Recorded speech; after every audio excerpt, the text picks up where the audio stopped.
What's up, guys? Welcome back to Otterwood Games. This is Thomas. And today I thought we'd kind of talk through the match play league that's coming up at my local game store. So starting next week, we'll be playing 2,000 point games across about a month to determine one final victor.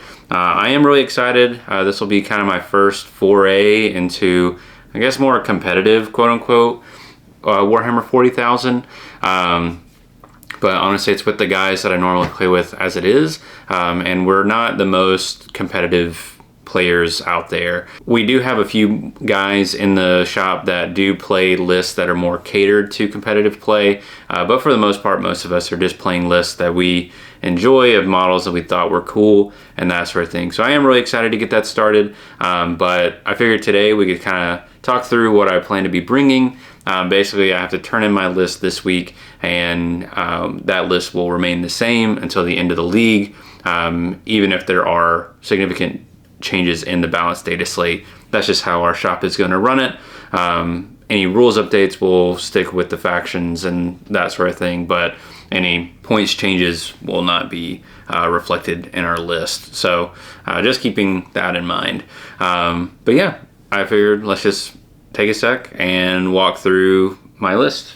So for the league, I do plan on running Tau, just my favorite list right now, and I've been getting quite a few reps in just with other members of our local game store, and I've been really enjoying playing it. I love the battle suits, as I've spoken about before on the channel, and I'm running Retaliation Cadre. So in Retaliation Cadre, basically how it works is your battle suits, which this list is basically all battle suits. When they're within 12 inches of an enemy model, or enemy unit rather, they get +1 strength, and within 9 inches they get +1 AP. Let's get into the actual list. First up, we have Commander and Cold Star Battlesuit. I'm running 3 of them. I think they're the better ones to lead. The Crisis suits with their 12-inch move and granting assault on weapons while leading. And each of these will have the high output burst cannon, the missile pod, and the Tau Flamer.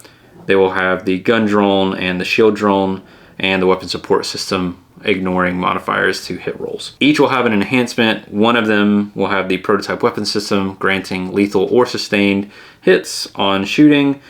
The next will have the Star Flare ignition system, allowing it to be picked up at the end of my opponent's turn if they're not in engagement range. And lastly, we'll have the internal grenade Rex, granting it grenades and grenades on flyover. Next up, Commander and Enforcer battle suits. I'm running 2 of them, and they will be running solo. These will have the Cyclic Ion Blaster, the Fusion Blaster, the Plasma Rifle, and for drones, they will have a marker and a shield drone, and then they will also have the shield generator, granting them a 4-up invulnerable save. Last of my characters will be a single Ethereal. The Ethereal will grant command points on a 4-up, and that's pretty much the only reason I'm running it, is to grant that. I'll be running 3 broadside battle suits, each with the heavy rail rifle, twin smart missile system, the weapon support system, and 2 missile drones. Next up is 2 fire knife battle suits. These will have a gun drone, a shield drone, the missile pod, and the plasma rifle. Next is the Star Scythe suits. These will have the burst cannon, the Tau Flamer, the gun drone, and the shield drone. Next up is the Crisis Sunforge suit. These will have 2 fusion blasters, the gun drone, and the shield drone. And that is it for the Crisis suits. Moving on to my biggest suit, which is the Ghost Keel. The Ghost Keel has lone operative, allowing no shooting within 12, stealth, and infiltrate, so I can get it into the mid-board easily and from the beginning of the game, and it stays pretty safe. And lastly, I have 3 units of 3 stealth battle suits. These will have the Fusion Blaster and then the 2 burst cannons, the battle suit support system, and they will have a marker and shield drone to allow ignores cover.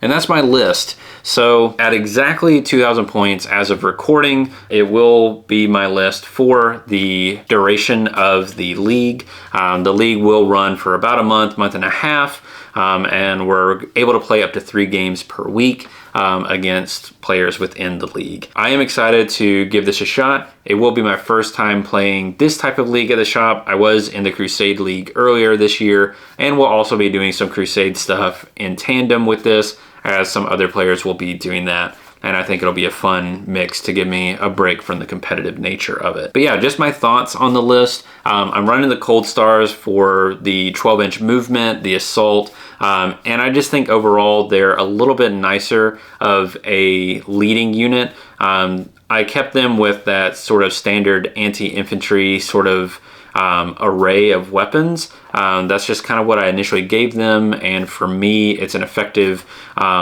balance no matter what suit they're tacked onto, and I can kind of pick up what I need to pick up with those on there. The Enforcers being separate was a tough choice. I like them leading for that AP bonus for the unit, but honestly it just ends up not working out so well since it does slow down the suits a little bit, since it only has 8-inch to their 10. So while you can kind of leapfrog in the beginning, you're going to be pretty much stuck for that 10-inch movement or that 8-inch movement for most of the game. As for the rest of the list, I really just like the battle suits. I played what I want to play, and it all fit nicely in 2,000 points.